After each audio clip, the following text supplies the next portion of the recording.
పెళ్లి చేశారన్న. అయితే నా బిడ్డల ద్వారా ఆ కోరికని తీర్చుకోవాలనుకున్నానన్నా. వరాలు ఇచ్చే దేవుడిగా మీరు ప్రత్యక్షమయ్యారన్నా.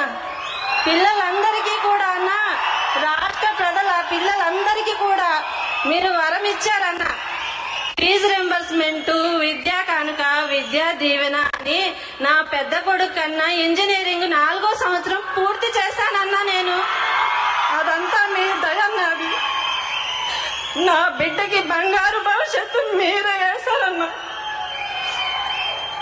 నా చిన్న కొడుకు అన్నా 8th క్లాస్ చదువుతున్నాడన్నా మన గవర్నమెంట్ స్కూల్లో అన్న.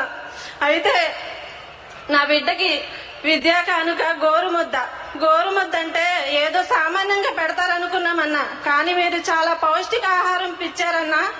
దానికి చిక్కీలు అవి సరిపోవన్నట్టు మళ్ళీ రాగి జావన్నా.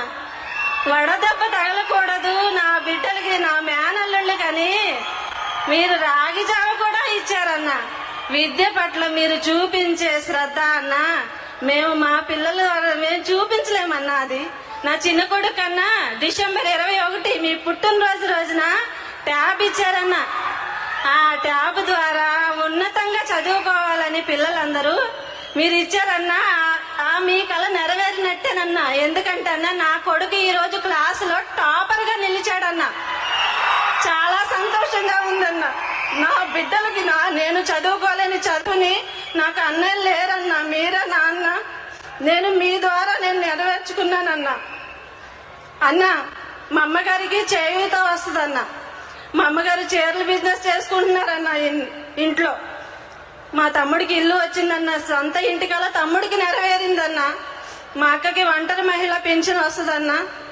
అన్నా మీరు ఏమేం పథకాలు పెట్టాలని ఇంకా ఆలోచిస్తున్నారన్నా. నవరత్నాలు అన్నారు, ఇంకో ఎన్నో రత్నాలు ఇస్తున్నారన్న మాకు. అందులో ఒక రత్నమే ఈ వైఎస్ఆర్ ఆసరా అన్న.